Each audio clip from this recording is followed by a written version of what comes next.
Dans cette partie de notre formation, nous allons voir ensemble un petit peu les affichages conditionnés. Donc, c'est quoi les affichages conditionnés? Donc, l'affichage conditionné, comme le terme l'indique, c'est le fait de poser des conditions au niveau de l'affichage. Donc, à défaut d'afficher, par exemple, le composant map, on peut se décider, voilà, de poser, voilà, des conditions sur son affichage. Donc c'est un petit peu lorsque vous connectez, je sais pas, par exemple sur un site internet, lorsque vous créez un compte sur une plateforme et que le compte est validé et que vous avez accès à l'espace d'accueil, enfin à votre tableau de bord, il y a un affichage conditionné. Donc là, vous ne verrez plus le bouton.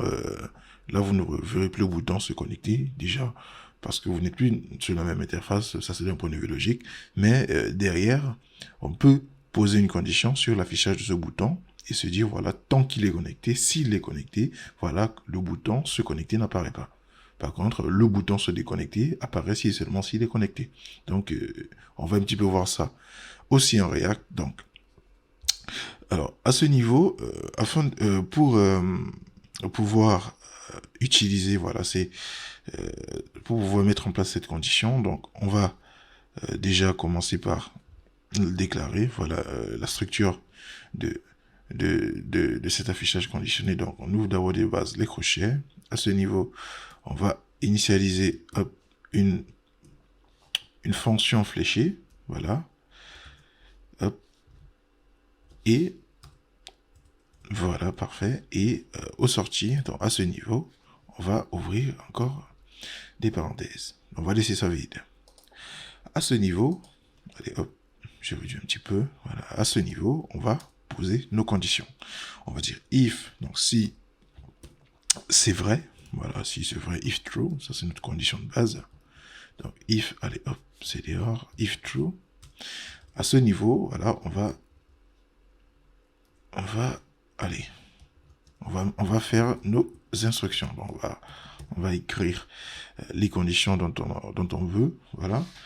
Et sinon, si on va mettre notre condition, sinon, bien sûr, c'est le else, c'est le else. Hop, on va également renseigner nos conditions. Alors, au niveau des if, sachant que, par exemple, au niveau de l'app.js, nous sommes ici au niveau du composant global, comme je l'ai dit dans les vidéos précédentes, nous l'avons vu, c'est ce composant qui englobe tous les autres. Donc, lui, pour afficher quelque chose, il doit faire un return. Donc, là, vous vous en doutez vraiment qu'au niveau, à ce niveau, ce qu'on va faire, effectivement, ce sera des returns. Donc, ici, on peut retourner. On va retourner à chaque fois, bon, pas à chaque fois, mais pour notre exemple, on va retourner ici un conteneur, notre indiv, et on va faire la même chose au niveau du health. Allez, hop, on copie ça. Don't waste time. Ok, là, normalement, on est bon. Donc, si on vient à ce niveau, on initialise un H1. Alors, un H, alors prenons un H2, c'est mieux. À ce niveau, on va dire OK. Si c'est vrai, retourne, voilà, la condition est remplie. Parfait. Sinon, tu affiches la condition n'est pas remplie. Logique.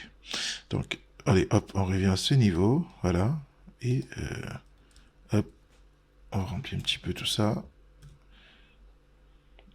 avec hop, un H2 ici et on va dire la condition, voilà, n'est pas remplie. Donc, normalement, alors à ce niveau, la condition n'est pas remplie, on peut, voilà, on peut à ce moment donné retourner notre map. Ok.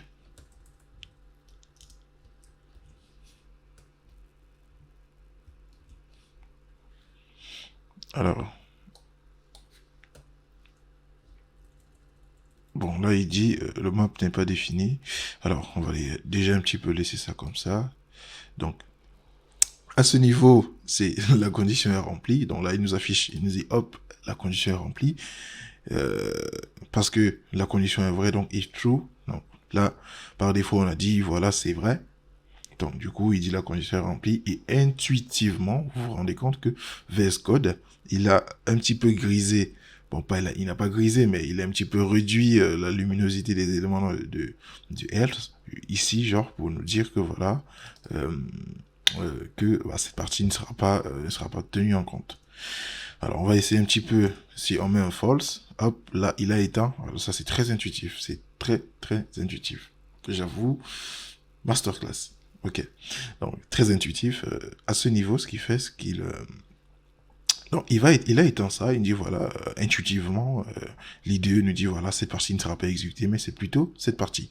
Et vous remarquez que, voilà, si on met, on appelle notre composant map, dans ce composant, voilà, si on appelle ce composant, à ce niveau, il marche pas, il nous dit, voilà, comme dans le cas que c'est... Donc, bon, si on vient ici, allez, hop, si on vient ici et qu'on appelle notre map,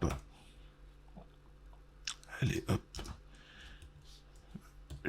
ok, ok. Donc, si on vient à ce niveau et qu'on appelle notre map, là, vous vous rendez compte qu'il va nous dire, voilà, le map, voilà, il n'est pas défini, enfin, il n'arrive pas à le voir, mais si on le déplace, si on le met à ce niveau, donc dans cette partie où la condition est vérifiée, alors il nous dit toujours que voilà, le map is not defined. Alors, mais c'est bien importé normalement. Alors, qu'est-ce que j'ai exporté? J'ai exporté le map. Alors, on va essayer un petit peu de guider ça. Donc, si on revient à ce niveau, alors, ok, c'est logique. Donc, pourquoi tu ne t'allumes pas? Donc, déjà ici, la condition map est déclarée, mais n'est jamais lue. À ce niveau, mais non, je suis en train de te lire. Pourquoi tu me dis que... Bref, si on revient ici, hein, si on revient un petit peu au niveau de notre affichage, là, il nous dit la condition n'est pas remplie. Parce que on a dit, voilà, si c'est faux. Donc, si c'est faux, on est directement dans le else et la condition n'est pas remplie. Donc, si on... bon, à la place de... Je sais pas pourquoi ça m'écrit ça. Alors, on va essayer un petit peu de réimporter. Peut-être c'est un truc de synchronisation. Donc, on va importer notre map. OK. Et à ce niveau, voilà, hop, on va écrire notre map. Voilà, qu'on a appelé. Et parfait. Donc, à ce niveau, l'import s'allume, entre guillemets. Donc, pour dire que, voilà, l'importation a été bien prise en compte. Donc, si on save un petit peu ça, on n'a plus d'erreur, c'est déjà bien. Et parfait. La condition n'est pas remplie, et là, il nous affiche carrément tout le contenu de ce composant. Voilà. Et on rappelle un petit peu qu'au niveau de ce composant, on avait vu, c'est dans la vidéo précédente, on avait vu un petit peu ce que le map il faisait, avec quoi est-ce que, comment est-ce qu'on pouvait s'amuser à faire tout ça, et voilà, c'était super cool. Donc, déjà, nous sommes rendus à la fin de cette vidéo, voilà. Je pense avoir été assez clair, enfin, d'avoir expliqué au mieux comment est-ce que on pouvait poser des conditions sur l'affichage, voilà. On peut aller loin un peu comme en PHP, enfin en Orient Objet. En PHP, bien sûr, on pose des conditions au niveau de l'interface, bien sûr. Donc à ce niveau, on aurait pu, faire un autre traitement en amont, on aurait pu appeler, voilà, un gestionnaire d'événements, on aurait pu poser une condition sur le gestionnaire d'événements, ou du moins sur à un moment donné du cycle de vie du composant, et utiliser peut-être la réponse, ou du moins utiliser ce traitement pour poser une condition sur l'affichage. En fait, ce que je veux dire, c'est que les possibilités sont infinies, donc tout dépend, comme je l'ai dit, de l'application. Dès qu'on aura fini, bien sûr, cette formation, nous allons voir plein de projets, donc nous allons faire ensemble beaucoup de projets qui beaucoup de projets qui tiennent en compte, enfin, qui sont basés sur tout ce qu'on aura vu. Voilà, on va faire beaucoup de projets. Et là, vous aurez l'occasion, bien sûr, de revoir, de réassimiler un petit peu, de mieux assimiler, voilà, tout ce qu'on a vu tout au long de cette petite formation. Donc, sur ce, portez-vous bien. Je vous donne rendez-vous dans la prochaine vidéo. Ciao.